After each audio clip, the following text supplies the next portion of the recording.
Hey everybody, Josh, starterraingutterbusiness.com.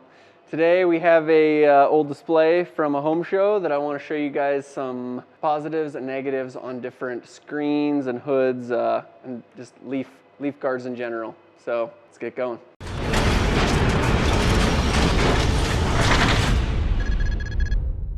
Okay, so first we have Bulldog screen. This is the easiest to install. I like it. There's a bunch of different versions of this. You can get it at Home Depot. It's not Bulldog, but a similar style at Home Depot. And Bulldog is from Lansing. It's a Lansing building product. And easiest to install.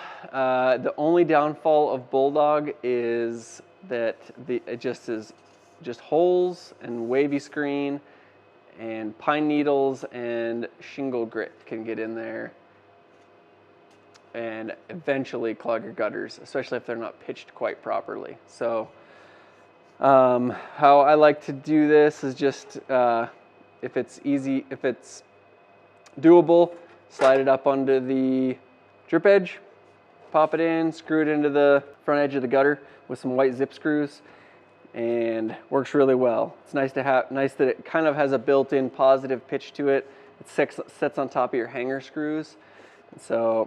And it's kind of a little bit looser fit, which is nice compared to some of these other ones that are really tight fit in there, and it makes it a lot more difficult throughout the day to install. So definitely the easiest to install, and I like it quite a bit.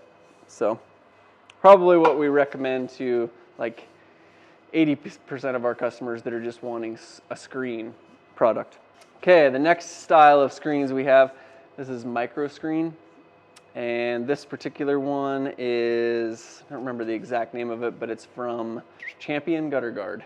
So this is from Champion.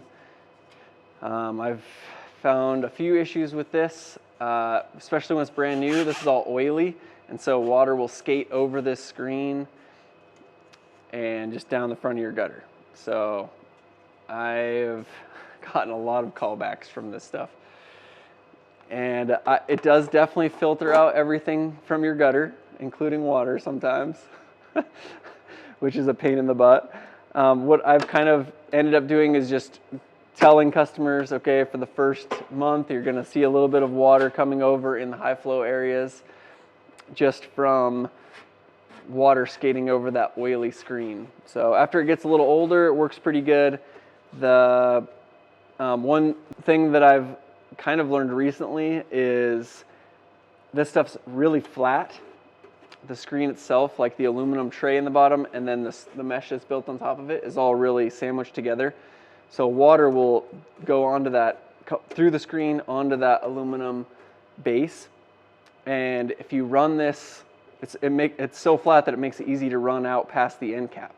So if you run it out flush or past the end cap, water will drop in through the screen into that bottom tray, and it'll run over the end cap. So if you guys are installing this stuff, make sure you're insetting it just an eighth of an inch inside of your end cap, so that water has a chance to fall out of the screen, the ends of the screen, and not over your end cap. The same thing, it's a little tighter. One problem is it's a lot harder to put if the installation doesn't allow you to go under the drip edge. This is a really tight screen, so it's hard to go on top of the drip edge and pop the front in easily, but it does a decent job. A brand that we've started using is very similar to this. It's called HydroFlow, and it has deeper, I don't have a sample of it here for you guys, sorry. We'll maybe try to tag a picture of it or something. But it has a deeper base here, so these slots kind of drop down about 1/4 inch, makes it to where you can't slide it past the end cap, which is nice, so that water drops in and reduces installation error. Okay, and then we have our third type, usually the most expensive to install. So for both of these, I am around, I don't want to tell you exactly, but it varies so much lately anyways, in between $10 and $15 a foot to install, something like that for Bulldog and micro screen. Gutter helmet is about double that. It is a better product for most situations. The issue we've ran into with it is making this work on every roof type. So like new construction, flat fascia, normal 4 to 612 pitch roof, easy breezy. It's like works perfect. And you have to make sure it's a hood design. So the edge of this is actually nose forward over the front of the gutter when you install it. And the surface tension of the water sticks to this hood and then rolls into the gutter. This also accepts heat, which is nice in a colder climate. So you can heat this whole hood and heat the gutter, and then your whole roof edge is covered from ice damage. Keeps out, I mean, this gutter helmet specifically, you have to be a dealer to install it, and it guarantees that you'll never have to, guarantees to the customer they'll never have to clean their gutters again. So very rarely have we had to go back and deal with issues with gutter helmet. So definitely one of our top go-to products, as long as the customer is willing to spend a little money on their project. Another thing I really like about the new HydroFlow that we're starting to use is it actually comes with an end cap to kind of clean up this edge when you go into an end cap. So you slide it in 1/8 of an inch short, and then you slide a little, the box comes with end caps in it. And HydroFlow is from US Aluminum.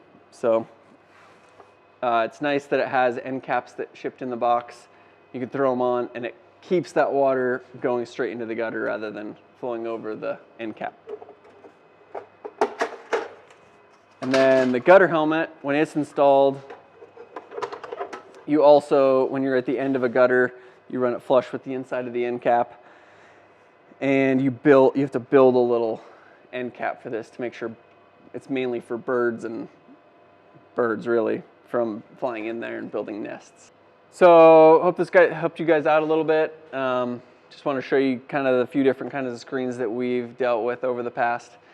And if there's any more out there that you guys want to see us demonstrate or look at, make sure and comment below. Like, subscribe, keeps us going. We'll see you on the next one. Thanks for watching.